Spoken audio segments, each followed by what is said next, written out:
আসসালামু আলাইকুম।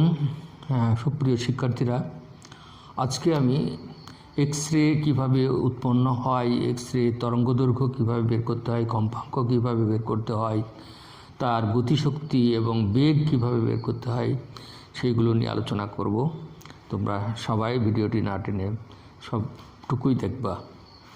আমরা জানি যে এক্স রে কীভাবে আবিষ্কৃত হয়েছিল। এক্স রে কিন্তু হঠাৎ করেই আবিষ্কৃত হয়েছিল। সব আবিষ্কারই মোটামুটি হঠাৎ করে হয়। যেমন রন্টোজেন 1895 খ্রিস্টাব্দে ক্যাথোড রশ্মি নিয়ে পরীক্ষা করছিলেন। তা তিনি যে পরীক্ষা নলের পাশে একটা কাগজ রাখছিলেন যেখানে বেরিয়াম প্লাটিনোসায়ানাইড ছিল। তারপরে যখন ওই ফিলামেন্ট থেকে ইলেকট্রন ওখানে স্রোত টার্গেটে আঘাত করে একটা রশ্মি কিন্তু বের হলো। এই রশ্মি বের হওয়ার জন্য এই রশ্মিটির প্রকৃতি রন্টোজেন জানা ছিল না। সুতরাং এই রশ্মিটির নাম দেওয়া হয়েছিল এক্স, অজানা একটা রশ্মি। আমরা আসি এখন, এবং এখানে অনেক প্রায় 30 এখানে ভোল্টেজ, এখানে অনেক হাই ভোল্টেজ লাগে, উচ্চ ভোল্টেজ লাগে। 30,000 থেকে 50,000 voltage, that is 30 kilo voltage থেকে 50 কিলো ভোল্টেজ বিভব পার্থক্য এখানে লাগে। এবং এই টার্গেটটি আমরা জানি যে এটা মলিবডেনাম হতে পারে, টাংস্টেন ধাতু হতে পারে, বা অ্যালকালি মেটাল হতে পারে, সোডিয়াম হতে পারে, পটাশিয়াম হতে পারে, তারপরে লিথিয়াম হতে পারে। এইগুলো দিয়ে এটা হচ্ছে ফিলামেন্ট এখানে আছে। আমরা এইভাবে কিন্তু এক্স রে তৈরি হয়। আমরা এখানে তার গতিশক্তি, ইলেকট্রনের গতিশক্তিটা কীভাবে নির্ণয় করব। যদি আমরা মনে করি ইলেকট্রনের ভরটা হলো এম, ইলেকট্রনের ভর এম, এবং এই ইলেকট্রনের বেগটা যদি ভি হয় তাহলে এর গতিশক্তি হবে ½ mv²। কী করে? আমরা এখান থেকে সুইচ অন করলে এখান থেকে ইলেকট্রিসিটি গিয়ে এই ক্যাথোডকে উত্তপ্ত করবে। উত্তপ্ত করলে সেখান থেকে ইলেকট্রন বের হবে। ইলেকট্রন বের হয়ে এখান থেকে যেতে শুরু করে, যখন যাবে, এই যে যাচ্ছে, তখনই কিন্তু তার গতিশক্তি হলো ½ mv²। আবার যখন এখান থেকে এইখানে পৌঁছাবে, পৌঁছানো ট্রান্সফার হবে, এখান থেকে সে ট্রাভেল করছে, সে ওখানে পৌঁছাচ্ছে, তার জন্য কিন্তু এই টার্গেটে পৌঁছানোর জন্য তার একটা শক্তি আছে। সেই শক্তিটা আমরা যদি মনে করি এর বিভব আর ইলেকট্রনের চার্জের উপরে নির্ভরশীল, সেই আকারে আমরা জানি যে এই শক্তিটা হলো কি ই ভি, যেখানে ই হলো ইলেকট্রনের চার্জ আর ভি হলো বিভব পার্থক্য। তাহলে আমরা এই দুটো শক্তিকে, একটা শক্তিকে ইলেকট্রন যখন মুভ করে তখন তার গতিশক্তি, আর ইলেকট্রন যখন টার্গেটে যায়, টার্গেটে পৌঁছায়, তখন কিন্তু তার একটা শক্তি লাগে।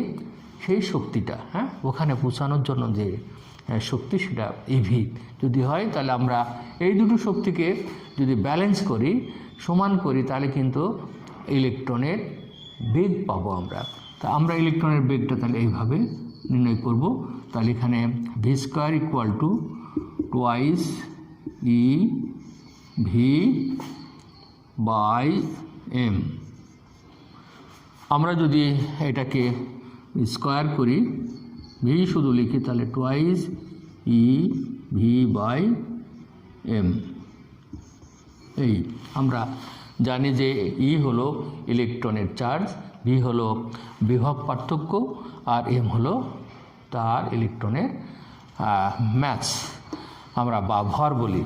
এখন আমরা আরেকটা আসি, যেহেতু এখানে কোয়ান্টাম মেকানিক্স, যেহেতু ফোটন তৈরি হয়েছে, আমরা এখান থেকে এখানে আঘাত করে সেখান থেকে একটা রশ্মি তৈরি হয়েছে, তার মানে এখানে ফোটন তৈরি হয়েছে।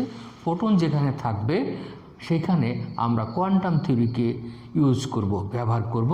সেই কোয়ান্টাম থিওরি অনুযায়ী এইখান থেকে এইখানে সমস্ত ইলেকট্রন যখন আঘাত করে, আর যখন আঘাত করে ওখানে, সেই আঘাতের আমরা একটা করব, একটা ব্যাখ্যা করব, equal to H nu. H is the Planck constant আর নিউ ইজ দ্য ফ্রিকোয়েন্সি। তাহলে আমরা এইটাকে লিখব এইচ সি বাই ল্যামডা।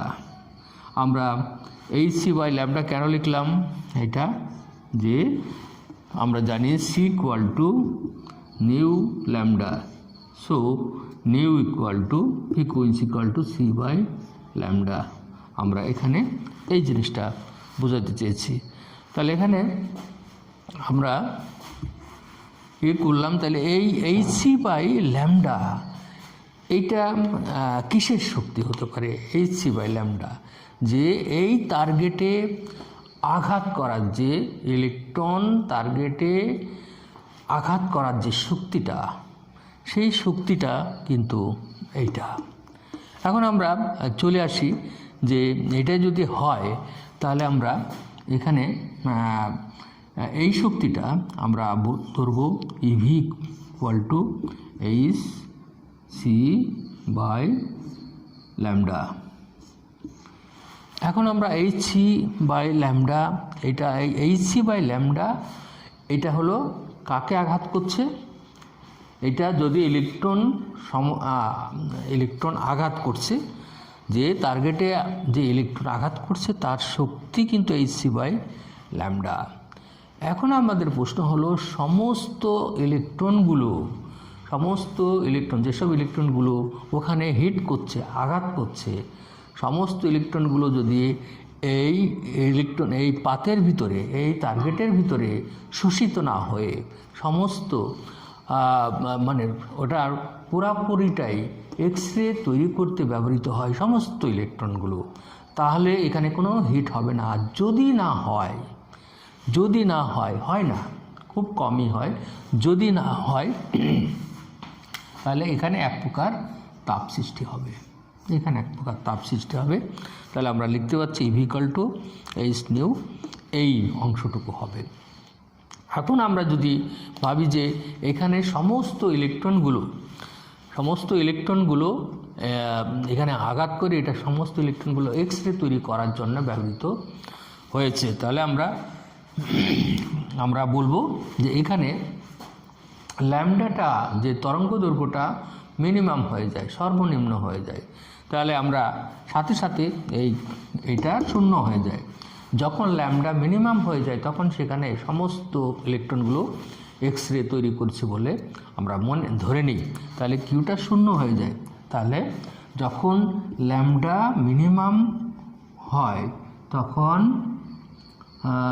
তখন কিউ শূন্য হয় এবং নিউ ম্যাক্সিমাম হয়, কম্পাঙ্ক ম্যাক্সিমাম হয়। এই কথাটা আমাদের মনে রাখতে হবে। তাহলে আমরা এখানে লিখে ফেললাম যে EV equal to H C by lambda minimum. তাহলে আমরা এই কিউ শূন্য হয়ে যায়, আমাদের ওই শর্ত আছে। তাহলে এখানে আমরা যদি ল্যামডাটাই করতে চাই, ল্যামডা মিনিমাম ইকুয়াল টু হবে এইচ সি বাই ইভি, এটা হলো ল্যামডা মিনিমাম এর আমাদের সমীকরণ। এই সমীকরণ দিয়ে আমরা একটা অঙ্কও করব, কিন্তু আমরা এবার এখানে কম্পাঙ্কটা এখান থেকে নির্ণয় করব। কম্পাঙ্ক কীভাবে নির্ণয় করতে হয় আমরা তাও জানি, যে আলোকের বেগকে যদি তরঙ্গ দৈর্ঘ্য দিয়ে ভাগ করা হয় তাহলে কম্পাঙ্ক পাই। তার আমরা কীভাবে, এটা H C equal to lambda minimum EV, তাহলে আমাদের সি বাই এইটা লাগবে lambda minimum equal to EV by H. তাহলে এইটুকু আমরা এই পার্টটুকুই হয়ে যাচ্ছে, এখান থেকে আমরা এখানে নিয়ে আসছি। সি বাই ল্যামডা মিনিমাম মানে হলো কম্পাঙ্ক ম্যাক্সিমাম, সমান হচ্ছে ইভি বাই এইচ। এই ইভি বাই এইচ এইটা কিন্তু কম্পাঙ্কের সমীকরণ। তা আমরা এখন যদি এখানে একটা অঙ্ক করতে চাই যে lambda, dear student, now I am going to speak in English. This is nothing but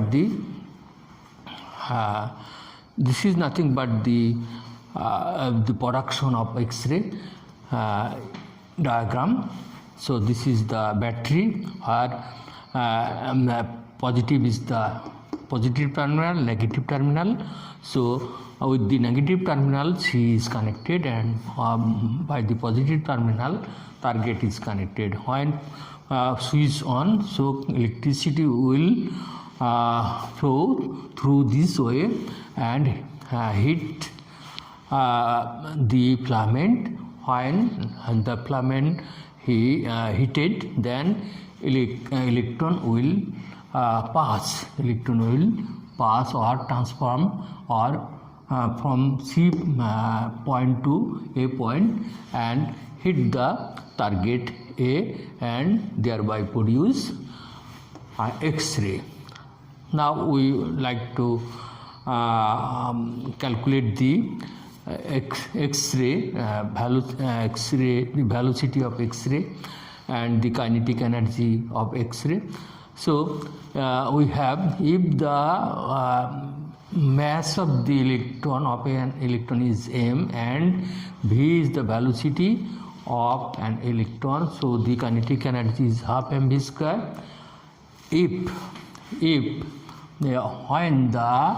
When the electron transform from C point to A point, so they should need some or require some acquiring voltage, that is EV, acquiring energy or voltage or energy EV equal to, if this balance, so we will have V equal to EV by M, where M is the mass of the electron, V is the voltage, E is the charge of the electron. So now we want to calculate it by the quantum theory. So according to the quantum theory, equal to is nu. So nu can be written in terms of the light velocity and wavelength. So we can write down this. If here the condition, if all the ejected electrons, which is being ejected from the cathode and target and hit this target, so this will produce X-ray, all the electrons.